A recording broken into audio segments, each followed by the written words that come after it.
नमस्कार दोस्तों, स्वागत है आप सभी का हमारे यूट्यूब चैनल भगवान भरोसे ट्रेडिंग की एक और नई लर्निंग वीडियो में, जिसका टाइटल है कि मैंने क्या गलतियाँ की कि मेरे ऑप्शंस ट्रेडिंग में मेरे फंड्स ब्लो हो गए। देखो, आपको टाइटल पता ही चल गया होगा मेरी क्या मिस्टेक्स थी। हम आज उस मिस्टेक्स को समझेंगे और उससे फ्यूचर में सीखने की कोशिश करेंगे। ठीक है, चलो गाइस इसके आगे बढ़ते हैं। देखो, मैं जो था पहले मंथ में प्रॉफिटेबल ट्रेडर था। ठीक है, पहला मंथ क्या हुआ, मैं एक लॉट से करता था ट्रेडिंग। मैं एक लॉट से, और मेरा कैपिटल था लगभग अराउंड 35,000 रुपये। ठीक है, 35,000 रुपये से मैं पहले महीने ट्रेडिंग किया एक लॉट से, जिसमें मेरा पर ट्रेड रिस्क होता था 800 रुपये। 800 से लेके 1200 रुपये तक। ठीक है, मैं बड़ा बड़ा स्टॉप लॉस लेता था। उस टाइम मैं बहुत बड़ा स्टॉप लॉस लेता था। और उस टाइम क्या हुआ, एक लॉट से ट्रेड करते करते फंड्स भी अच्छे खासे थे और रिस्क भी उसके हिसाब से बहुत कम था। हालांकि मुझे 35,000 पे 350 से 400 का ही रिस्क लेना चाहिए था, बट मैंने इसको उतना माइंड नहीं किया और मैं 800 तक का रिस्क लेता था। मेरा प्रॉफिट भी जो प्रॉफिट होता था वो 1K के आसपास, मतलब हर एक ट्रेड पे 1,000 के आसपास होता था। तो देखो, मोटा मोटी बोले तो रिस्क रिवार्ड मेरा 1:1 ही था। कोई बहुत खास चीज़ नहीं थी, लेकिन मेरी एक्यूरेसी ठीक थी, तो मुझे ये प्रॉफिटेबल मंथ बीता। ठीक है, फिर उसके बाद क्या हुआ कि क्यों मेरा फंड कैपिटल ब्लो हो गया, क्या क्या मेरे मिस्टेक्स थे, क्या मैंने उनसे क्या क्या सीखा और मुझे आगे क्या करना चाहिए। मैं इस वीडियो में आगे इन्हीं सब की बात करूंगा। तो आपको ये पता है कि मैं पहले महीने प्रॉफिटेबल था। अब आगे देखते हैं क्या होता है। देखो, सबसे पहली गलती मेरी, मैंने रिस्क मैनेजमेंट को सेकंड मंथ, मैं जो भी अब मिस्टेक्स करूंगा सेकंड मंथ करूंगा, क्योंकि फर्स्ट मंथ मैंने प्रॉफिटेबल ट्रेडिंग की हुई थी। सेकंड मंथ मैंने क्या किया, सबसे पहले मैंने अपना रिस्क मैनेजमेंट को इग्नोर कर दिया। देखो, मैं पहले ही बताता हूँ कि रिस्क मैनेजमेंट, मनी मैनेजमेंट ये बहुत इंपॉर्टेंट चीज़ है। देखो गाइस, बताता सबको ही है, इम्प्लीमेंट करना सबके बस की बात नहीं होती। मेरे सेकंड मंथ में क्या हुआ, मैं ये भूल गया रिस्क मैनेजमेंट क्या होती है। मेरी कैपिटल लगभग 45,000 थी। ठीक है, 45,000 से मैं दो लॉट में ट्रेड करने लग गया। दो लॉट से मेरा रिस्क एक्सपोजर कितना का हो गया पर ट्रेड, अराउंड 2,000 का। अब देखो, 2,000 का एक स्टॉप लॉस है और मेरी कैपिटल 45,000 है। तो गाइज ये रिस्क मैनेजमेंट पूरी तरह फेल हो गया, और ये फेल होना ही था। चाहे कितना भी अच्छा ट्रेडर हो, ये रिस्क मैनेजमेंट फेल होना ही था। पहली बात, मैंने रिस्क इवेलुएट नहीं किया। मतलब कि मुझे पता था कि मेरे अगर दो लॉट बढ़ाऊँ, एक लॉट बढ़ाऊंगा, दो लॉट से ट्रेड करूंगा, तो मुझे हर एक ट्रेड में 2,000 के आसपास का लॉस हो सकता है। तो क्या मेरी कैपिटल उस टाइम 1.5 से 2 लाख थी? अगर मैं 2,000 का एक ट्रेड में लॉस लेता हूँ तो मेरी कैपिटल कम से कम 1.5 लाख से 2 लाख होनी चाहिए। क्या थी? मेरी कैपिटल थी सिर्फ 40,000। तो मैंने ये बहुत बड़ी गलती की। दूसरी चीज़ मैंने क्या की, कैपिटल फॉल्ट। मैंने ये कैलकुलेट ही नहीं किया कि कितने नंबर ऑफ सीरीज लॉसेस जो होते हैं, एक ट्रेडर का स्ट्रीक लॉस भी आता है, उसमें कितने में मेरी कैपिटल खाली हो जाती। देखो, अगर 2,000 का रिस्क लोगे ना, 20 ट्रेड में आपकी कैपिटल खाली हो जाएगी, और यही हुआ मेरे साथ। हर एक ट्रेड के साथ मेरा कैपिटल नीचे जाता गया, मुझे दिखता गया, मैं उसको कवर करने के लिए ट्रेड लेता गया, और वो सारी चीज़ें मुझे लॉस देती गई। तीसरा, over exposure to one trade. मैंने एक ट्रेड में 2,000 का रिस्क लिया। इस आप समझ रहे हो, 2,000 का रिस्क लेना मतलब कि मेरे पास 1.5 लाख कैपिटल होना चाहिए। मैं बार बार बोल रहा हूँ, इसीलिए मैं अपनी सारी वीडियो में बोलता हूँ, मैंने जो सीखा है वो यही है। Risk management is ultra most important cheese in traders life. देखो, रिस्क मैनेजमेंट और मनी मैनेजमेंट, मैंने ये गलती की और विद इन 10 से 12 दिन के अंदर मेरा अकाउंट ब्लो हो गया। मैं एक दिन में दो ट्रेड लेता था, 2 हफ्ते में मेरी 20 ट्रेड हुई, 20 में से 15-16 लॉस गई, 4-5 प्रॉफिटेबल ट्रेड गई, और उसमें से मेरा कैपिटल खाली हो गया। मेरे पास इतना पैसा भी नहीं बचा कि मैं अगली लॉट खरीद सकूं। तो आप आई होप समझ रहे होंगे रिस्क मैनेजमेंट कितना इंपॉर्टेंट रोल प्ले करता है ट्रेडर की लाइफ में। अगेन, क्या मिस्टेक थी, इमोशनल डिसीजन मेकिंग। गाइस, मैं फियर एंड ग्रीड में आ चुका था। देखो, ये कैसे होता है, पहले मंथ जो था ना, उसमें कैपिटल मेरा अच्छा था और एसएल मेरा बड़ा था, तो प्रॉफिट भी होते थे 1:1 के हिसाब से, जो कि again 1:1 is okay, but 1:2 is best. मैं 1:1 पे काम करता था, एक्यूरेसी ठीक थी।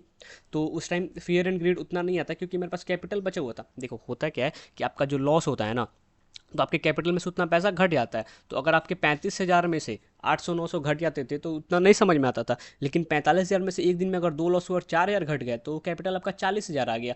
तो ये दिखता था, और वही 35,000 में दिखता नहीं था। तो अगर दिखेगा ना कि आपका कैपिटल लो हो रहा है, तो आपके सेंटिमेंट्स ऑफकोर्स बिगड़ने लगेंगे, फियर एंड ग्रीड काम आने लगेंगे। फियर क्या कि अरे यार, क्या होगा अगर मेरे स्ट्रीक ऑफ लॉसेस आ जाए, क्या होगा अगर मैं लगातार लॉस करूँ और फिर मेरा अकाउंट ब्लो हो जाएगा, ऐसा चीज़ सोचने लगोगे। ग्रीड क्या, अगर आपकी कोई ट्रेड प्रॉफिटेबल चल गई, तो आप सोचोगे कि मैं इसी ट्रेड में पिछले 3-4 लॉसेस कवर कर लूँगा।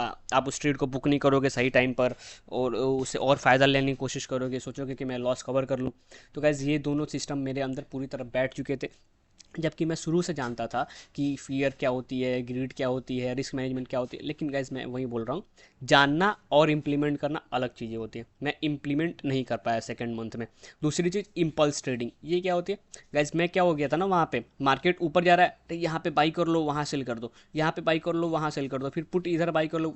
विदाउट स्ट्रेटेजिकली मेरे दिमाग में बस ये फिट हो गया था कि मुझे किसी भी तरह अपने लॉसेस कवर करने हैं। जैसे जैसे 40,000 से कैपिटल 35,000 आया, 35,000 से 30,000 आया, मैं इम्पल्स ट्रेडिंग और ज़्यादा करने लग गया यार कि मैं काश में ये प्रॉफिटेबल ट्रेड चली जाए, काश वो प्रॉफिटेबल ट्रेड चली जाए। और ये जो काश है ना मार्केट में, जो मार्केट में काश होती है, ये बहुत बुरी फैक्टर होती है किसी भी ट्रेडर के लॉस करने में। खैर आगे बढ़ते हैं, आई होप आप सीख रहे होंगे इन सब चीज़ से। तीसरा again, lack of patience and discipline.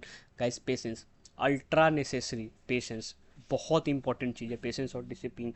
देखो गाइस क्या होती है, मैंने क्या किया, जब मेरा सीरीज ऑफ लॉसेज आया, मैं बिना सेटअप के घुसने लगा। मार्केट धीरे धीरे, उस टाइम मार्केट की वो कंडीशन थी ना, मार्केट एक तरफा ऊपर जा रहा था, मैं समझ नहीं पाया।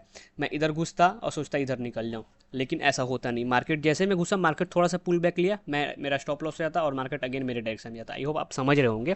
देखो पेशेंस और डिसिप्लिन क्या होती है, अपने सेटअप के लिए वेट करना। अब देखो मार्केट क्या होता है ना, सुबह सुबह भाग रहा था, ठीक है, तो मुझे कोई सेटअप दिख रहा था, मुझे बस ये दिख रहा था कि अरे मार्केट भाग रहा है, मेरा लॉस हो गया, मैं इसमें कवर कर सकता हूँ, मैं अपने लॉस को कवर कर सकता हूँ।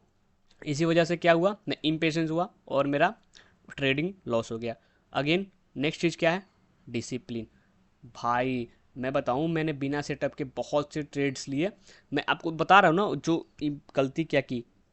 देखो यहाँ मार्केट ऐसे चल रहा है, मैं सोचा कि बिना सेटअप के यहाँ घुस जाऊँ, यहाँ निकल जाऊँ, जो भी प्रॉफिट होगा लेकर भाग जाऊँगा। लेकिन ऐसे नहीं होते guys, wait for your setup. मैं इसलिए अपने पुराने वीडियो में अपने हमेशा बोलता हूँ P and D is very necessary, और यहाँ पे मैंने लाया P and D, patience and discipline, ये बहुत नेसेसरी है। मैं इसलिए हर एक वीडियो में बार बार बोलता हूँ, मैं कोई ऐसे वैसे नहीं बोलता हूँ। मैंने अपना कैपिटल उड़ाया, मैंने अकाउंट ब्लॉक किया, फिर मैंने सीखा। देखो पता पहले से होता है, इम्प्लीमेंट करने की बात होती है, मैं इम्प्लीमेंट नहीं कर पाया। ठीक है, अभी मैं इम्प्लीमेंट कर रहा हूँ इसको। Failing to adept market conditions, ये अगेन एक अलग फैक्टर है। क्या होता था उस टाइम, मार्केट एक बुल रन में था, ठीक है, और मैं बायर्स ट्रेडिंग बियर की सोचता था। मैं डेली आता था, डेली मार्केट ऊपर जाता था, मैं सोचता था कि आज प्रॉफिट बुकिंग आएगी तो शॉर्ट लूंगा, आज प्रॉफिट बुकिंग आएगी तो पुट लूंगा, और कभी प्रॉफिट बुकिंग आती ही नहीं थी, हमेशा मार्केट ऊपर जाता था। तो मैं बायस्ड हो गया था। बायस्ड किस वजह से, मैं पहले बायस्ड तो नहीं था पहले मंथ, बायस्ड इस वजह से क्योंकि मेरे सीरीज ऑफ लॉसेस हो रहे थे और मैं उनको कवर करना चाहता था, और मैं सोचता था कि मार्केट मेरे हिसाब से चलेगा, जबकि मार्केट में आप always trend is your friend. अगर आप जिस डायरेक्शन मार्केट चल रहा है उस डायरेक्शन में ट्रेड लोगे तो आपका प्रॉफिट होगा। देखो यहाँ पे लिखा हुआ है मिस मैच स्ट्रेटजीज, यहाँ जहाँ पे कॉल बनती थी वहाँ पे पुट उठाता था, अपने आप को चेंज नहीं कर पाया, और मिस्ड और इन्वेस्टमेंट अपॉर्चुनिटीज़, अगर मैं सही सही टाइम पे कॉल लेता तो हो सकता था उस टाइम मेरा कैपिटल डबल हो जाए एक ही मंथ में, क्योंकि मार्केट बहुत अच्छा बुल रन में था। खैर कोई बात नहीं, जो हुआ अच्छा हुआ, इसने मुझे बहुत सी चीज़ें सिखाई। ठीक है, क्या क्या लेसन हमने लर्न किए और मेरी फ्यूचर स्ट्रेटजीज क्या होगी।